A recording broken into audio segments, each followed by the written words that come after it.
Welcome to the official FIU Honors College podcast, Panthers Unleashed. I am your host, Maciel Gonzalez. Join us as we dive into the stories, passions, and discoveries of our boldest students, faculty, and alumni. Let's dive into today's episode. Hello, Panthers. Welcome back to another episode of Panthers Unleashed. Today we have an incredible guest whose story shows you just how far the FIU Honors education can take you. Joining us today is Honors College alum Pedro Pavon. Hi.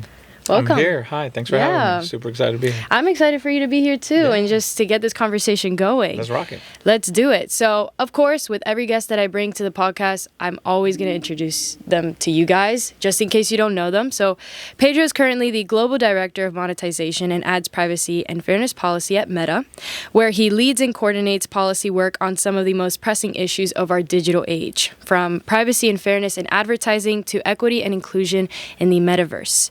Before joining Meta, Pedro served as Director and Senior Corporate Counsel of Global Data Protection at Salesforce, and prior to that, he worked at Oracle Corporation as Senior Managing Counsel.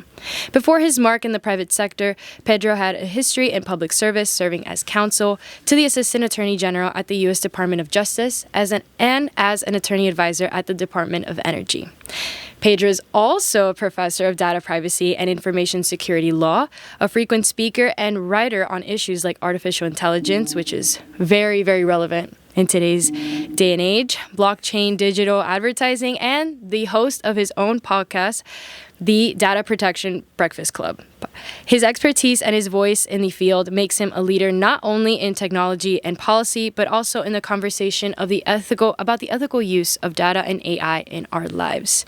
And it all started here at FIU, where he earned his bachelor's degree in political science as a proud member of the Honors College, before going on to earn his law degree at the University of Florida. Pedro, I'm so honored to have you here today. I'm happy to be here. That was the older I get, the longer that little intro gets. I can't tell if it's something to be proud of or depressed about, but thank you. That was very generous. These are like big accomplishments. Yeah, it's a lot of stuff. You start having people read your life back to you, and you're like, damn, where did the time go? But the reality of a lot of the stuff you're talking about is a lot of meetings and a lot of emails is what it actually looks like for the most part. But thank you. No, of course. So let's start with your FIU journey, because again, as I said in the beginning, it all started here. So do you remember what first drew you to FIU and the Honors College, where you began your undergraduate studies? Yeah, look, it's straightforward. I grew up in Miami, South Dade. I went to South Ridge Senior High School. I'm very proud of that. I'm an immigrant. My parents and I came to the country when I was a little boy, and we didn't have a lot of resources. I didn't have a lot of global exposure. My world and worldview were pretty small. 33177 was my zip code, and that was my whole world. That was it, right? Yeah. So as senior year of high school was approaching, a counselor was like, "Hey man, what's your game plan here, buddy? You haven't taken the SAT. You haven't what's going on here? Are we going to college? You have pretty decent grades. What's the program here?" I was like, I'm just gonna go to Miami-Dade, no big deal, and we'll take it from there, 13th grade, whatever. Yeah. And he was like, "No man, you should apply to other schools and see what happens." And so he planted that seed in my head. I had a little crappy car that I hopped in, and this is 1998. So I hopped in a car, and for the first time ever, left 33177 and came all the way to FIU, 11 miles or whatever it is. And I remember being a little intimidated by the turnpike, to be honest with you, but got up here, walked into the admissions office with an envelope in my hand, or two envelopes in my hand. Oh, I took the SAT like he told me to, but I came up here and had my SAT score in one envelope and my high school transcript in another envelope. And I walked into the admissions office. This is how old I am. And the lady was like, "Can I help you?" And I was like, "I am here to apply to college." FIU.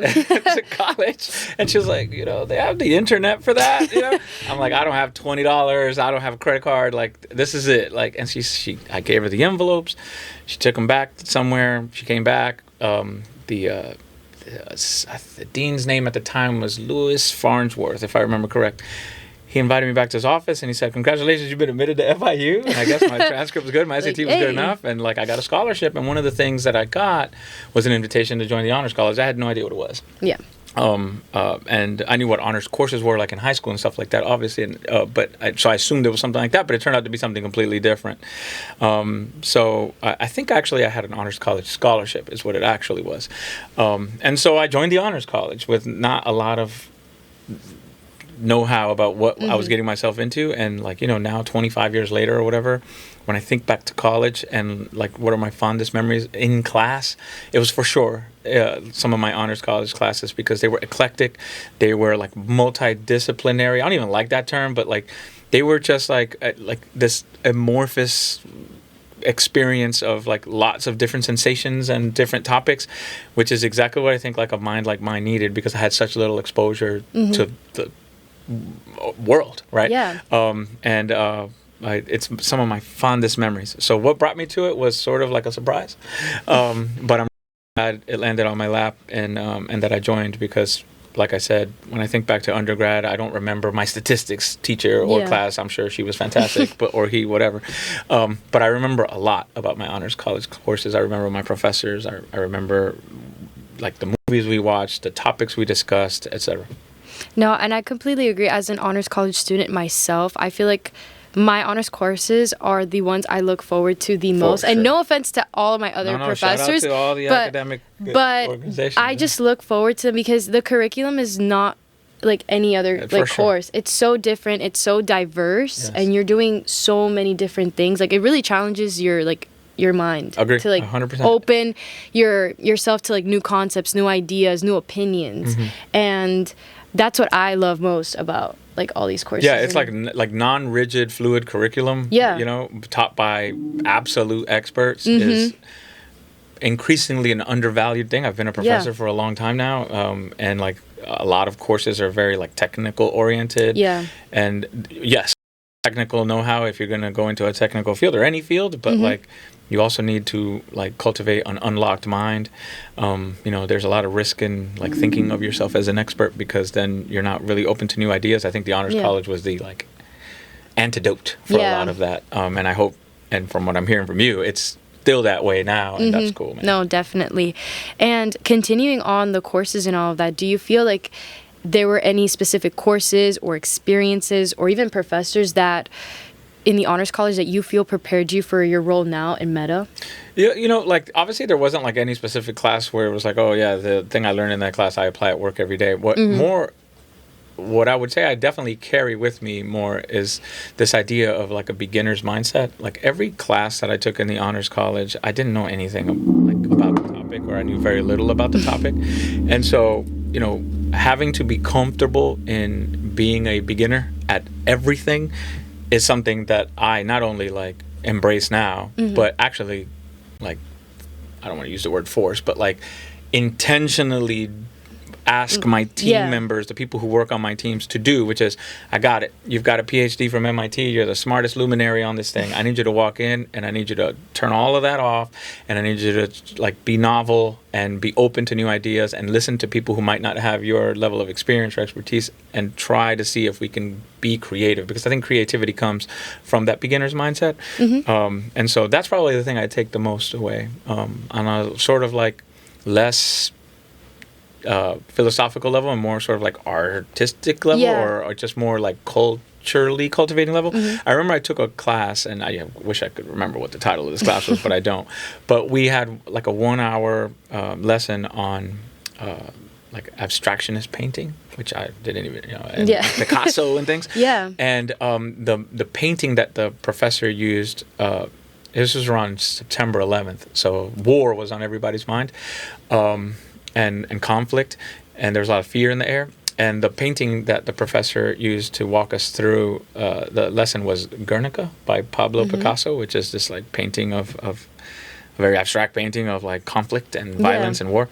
And just last year for work, I was in Madrid. I love Madrid. And I'm sitting in Madrid, and like I'm not in a war-like scenario, but I am in a tense negotiation with third parties about the business and about work stuff. And I hopped in a cab, and I went down to the museum, and I went and saw the painting. And the reason I went to see the painting is because as I was thinking about how to like approach conflict resolution in this worky thing I was doing. Yeah. That lesson popped into my mind, and I'm like, holy cow. Yeah. I'm like, here, I can just go see the painting. Exactly. And I went, and it was this breathtakingly large painting, which I didn't realize it was so big. And 25 years later or whatever, the Honors College is still like poking me. So. That's really interesting to like see, because a lot of people don't think it's gonna have like a lasting impact. But I feel like even like me, like I'm gonna be remembering, like have those moments as well, where I'm gonna be, I don't know, I'm a pre-law student if you guys did not know from any of the past episodes, but I'll be probably like in a setting like trying to like figure out something, and the Honors College will probably pop into my head. And I feel like that's like also a very beautiful thing about the Honors College, is that it's just instilled in you, all the values, all those courses, like everything is just within you. Yeah, I think it's a great unlocking mechanism, and I'm grateful for the time I spent in the Honors College, and all these years later, like I've taught as a professor in the Honors College after graduating, and like now here I am still participating in Honors College stuff. So it's definitely an important piece of like my life. It's canonical. Yeah, it's canonical. Yeah. No, and now, as we went over in the introduction, you've built a remarkable career. Not trying to boast you up, but it's the truth. I'll take a little boosting. At the intersection of law, technology, and policy, did you always envision yourself going into the space, or was it something that just unfolded or came naturally along the way? Yeah, I mean, as I mentioned earlier, like my world was kind of small as when I was young, and even in my early years of college. So I couldn't have envisioned what I do now, because first of all, it didn't exist. Yeah. But more importantly, like I just didn't have the I didn't have the vision for it. Like, I think some people are cultivated in environments where there's like expectations that they're going to do these like lofty things. I was just like excited to be in college and like excited to potentially have like a job and a degree. I'm the first person in my family to graduate from college. Yeah. A lot of FIU students have that same story. I was an ROTC cadet at FIU, so that opened up a lot of interesting, like, new ways of thinking and viewing the world, too. And so when I graduated from college, I didn't actually have a firm plan. And my girlfriend at the time was also an FIU grad, and I met her here. She was my college girlfriend. She was going to law school. And she was like, "Hey, I think you should go to law school. You talk a lot. You're kind of analytical. Like I think you have a little bit of a logical reasoning strength." And did she also hit you with you're good at arguing? The classic, the classic stuff. Yeah, tremendo peleón, this kind of stuff, which I honestly have not. I'm not.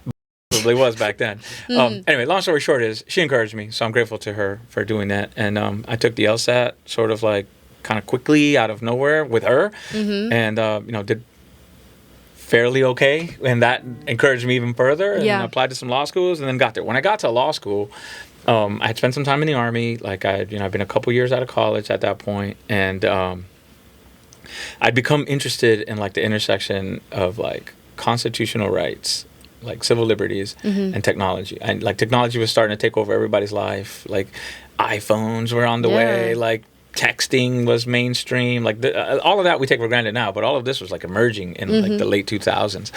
And I'm like, okay, like government surveillance, like all these things started to like just I became curious about them.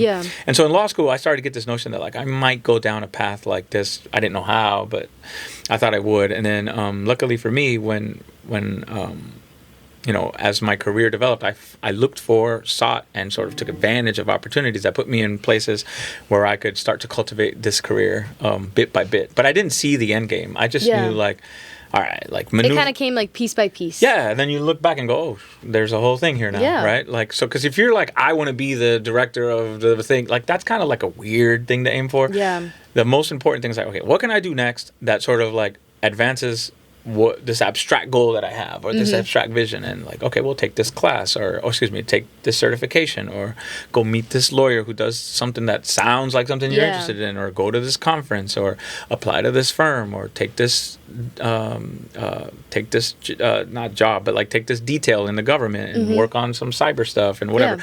And so once you start saying yes to things that seem like they're along the path of what might be something interesting to you, the path reveals itself. Yeah, and I like that you mentioned that, because we will be getting into that a little further on in the episode, but I feel like a lot of people have this like big goal in their head, but they don't do the right steps, or they don't take like the little baby steps they need to take to reach that potential goal in the future. They're just like, oh, I want to become this, or I want to be part of this, or the head of this department, but they're not doing the stuff that they need to get to that place, because it's not like it happens magically, or like from here to tomorrow. Yeah, for sure.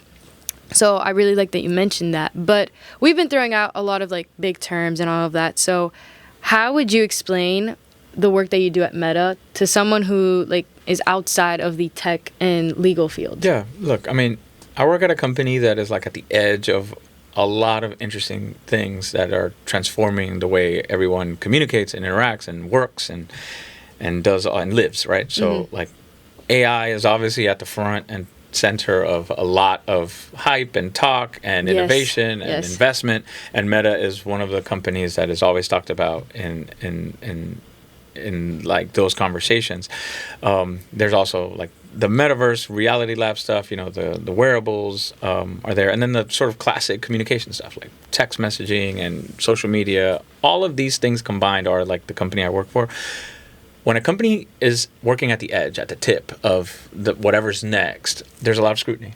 There's a lot of, and it's justified, a lot of justified scrutiny, a lot of criticism, a lot of expectations of responsibility.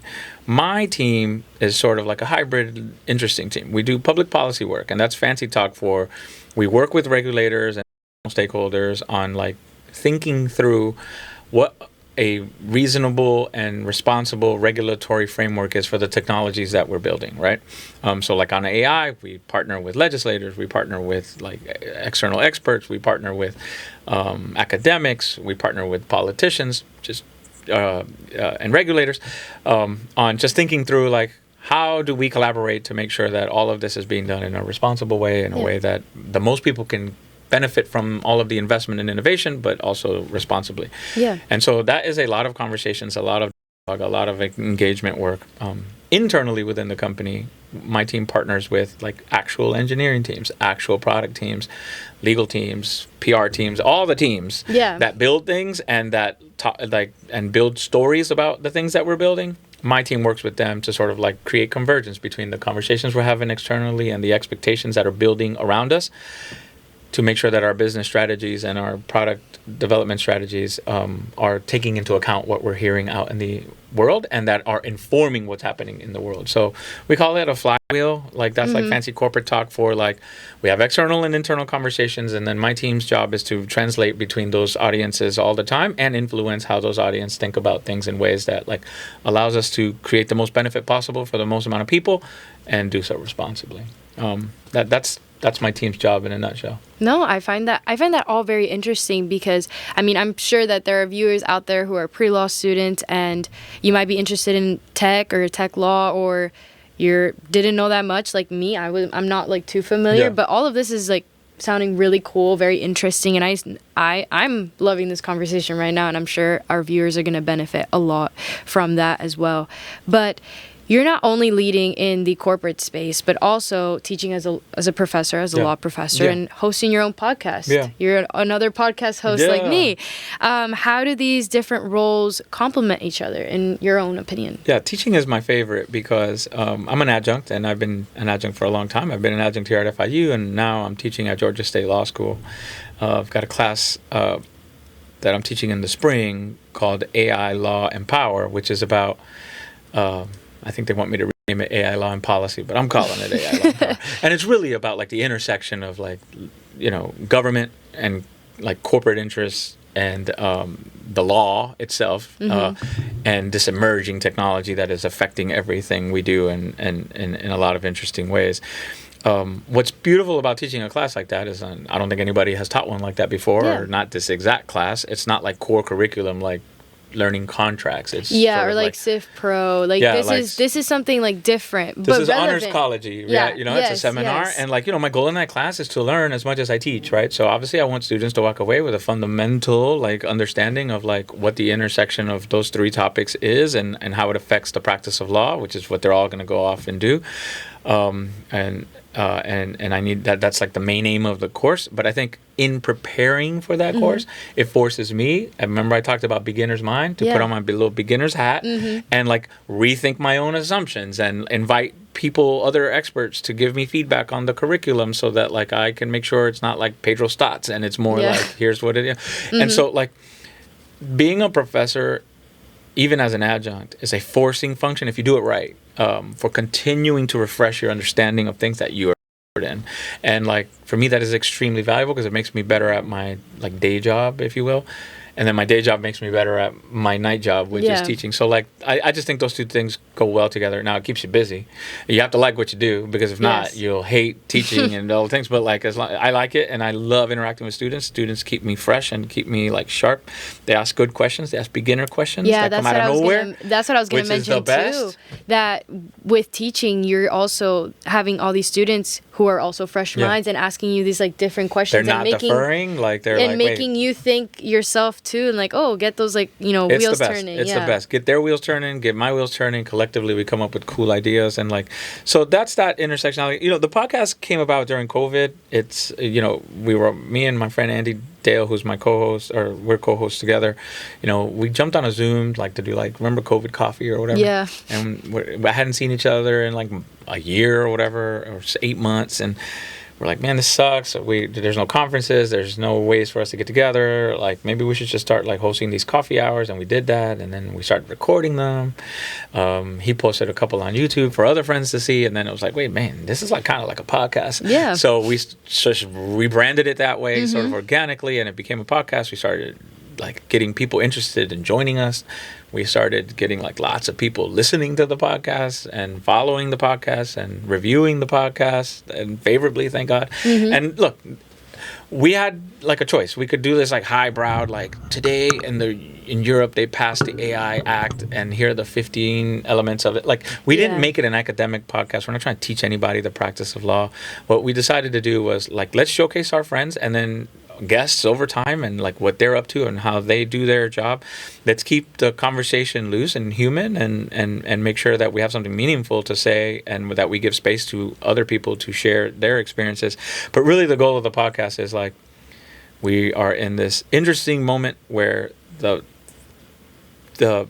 area of law in which we practice is being built. Like it's not tax law where like you just fall into like a well-established machine. Like we are creating it as we go. And so every time we have a new guest, there's like a new perspective, a new way, because nothing has calcified into dogma yet. Within it's like changing, evolving. Constantly. And now we're part of that conversation, which is kind of cool. So, you know, we've got like 100 and some odd episodes now.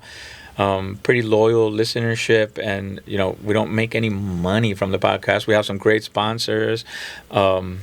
And we're grateful for that, but we do it for fun. Wonderful.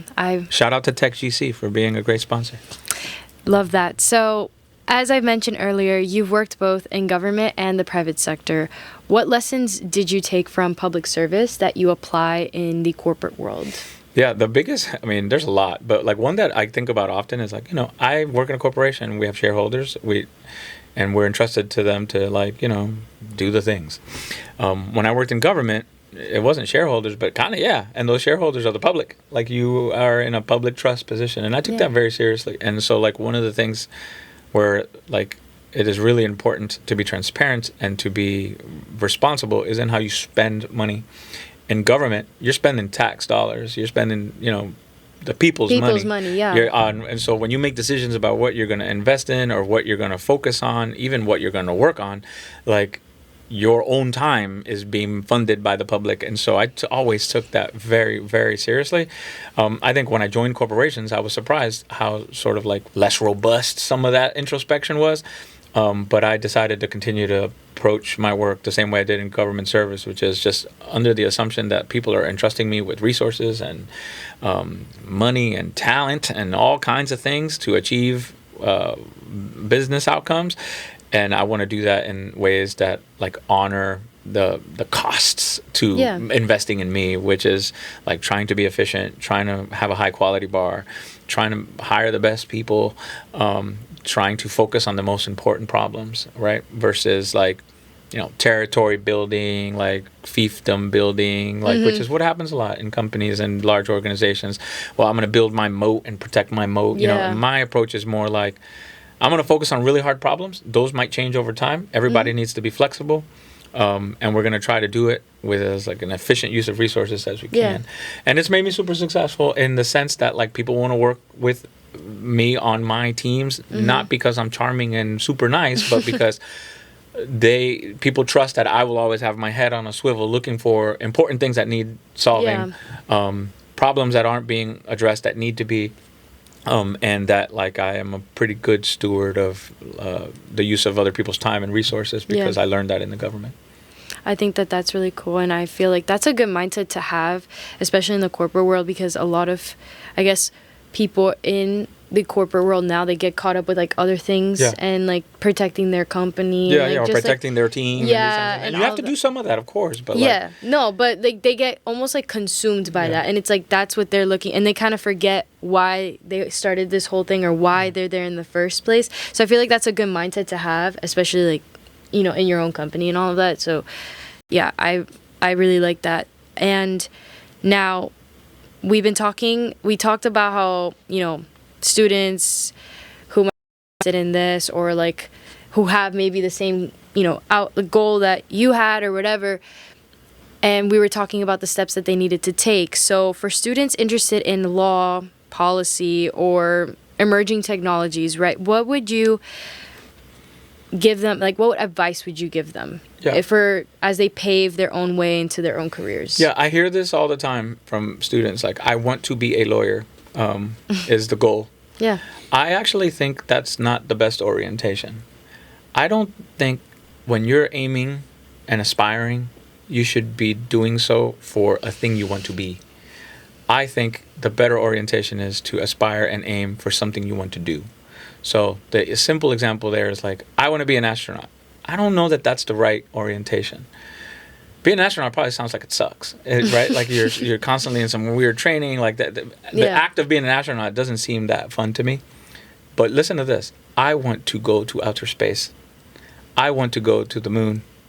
I want to fly a spaceship. That sounds really cool. Okay? And like, I want to be a lawyer has the same problem. So I would say, I got it. You're here and you're in law school. You want to be a lawyer. I understand. What do you want to do? Right? And like that can be, I want to help children. All right, cool. Then this starts to frame your lawyer into something more concrete. I want to, help people immigrate to the United States. Great. And there's a pathway. I want to, build corporations or, whatever. Okay, cool. Then there's a path. I want to defend the criminals. Okay, cool. Like or accused criminals. Right? Sorry. I want to defend people accused of crimes. Okay, got it. Like that's a path that you should go down. And the thing is, it becomes more beautiful that way. It becomes a garden instead of like a trophy, right? Like so I think that is the advice, which is you're in school to become a thing, and that's the way everybody talks about it. I'm going to become an engineer, I'm going to become a lawyer, I'm going to become a teacher, I'm going to become a nurse, whatever it is. Eliminate that and say, I want to help children learn. I want to help people get healthy and rehabilitate their lives. I want to defend people accused of crimes. Whatever. And when you start to do that, I think like everything just gets prettier. And then it makes the hard parts easier. I was about to say that because, after you said that, I kind of fell into that. Stay in there. Yeah. Like I felt like I've said before, like, oh, I want to be a lawyer, but I feel like saying what you want to do with that and add just more feeling. Being a lawyer is not a real thing. Like that. I am not a lawyer. I'm a person named Pedro. Like I practice law and I practice a very specific type of law, but like my activities aren't lawyering. My activities are like responding to email, and like coming up with an interesting solution to a complicated problem, consulting with others, et cetera, et cetera. So like, don't focus on what you want to be, focus on what you want to do. All right. So if it were up to me, I could stay yapping for a very long time. I'm a certified yapper. Professional chit-chatter. Professional. That's probably why they chose me for this job. But I wanted to ask you a final question. What's next for you? Are there any exciting projects or goals that you're looking forward to in the near future? Yeah, it's a good recap question. Like, as I mentioned earlier, I'm working on the curriculum for this course I'm going to teach in the spring about AI law and policy and power and these types of things. And I'm excited to spend the next few months thinking through like how best to make that meaningful for the students and to set it up so that all of us are learning as we spend the spring together. So that's super exciting on the work front. On the personal front, I just bought a new home and I'm moving in a couple weeks, so that is like terrifying. I don't like to move, so we'll get through it. But here's why I'm telling you this. The reason I bought this place is because there's the backyard sort of drops down into a creek, which drops into the Chattahoochee River, and it gives me for the first time ever since I was a child, a little bit of green space to play with, like not a ton, but more than I've ever had since more than you can have in Miami. Well, one day I'll tell you about how I grew up on a farm in the Redlands, but we can talk about that some other time. But I do miss having a green space, and I'm about to have that again. And the question was, what am I excited about?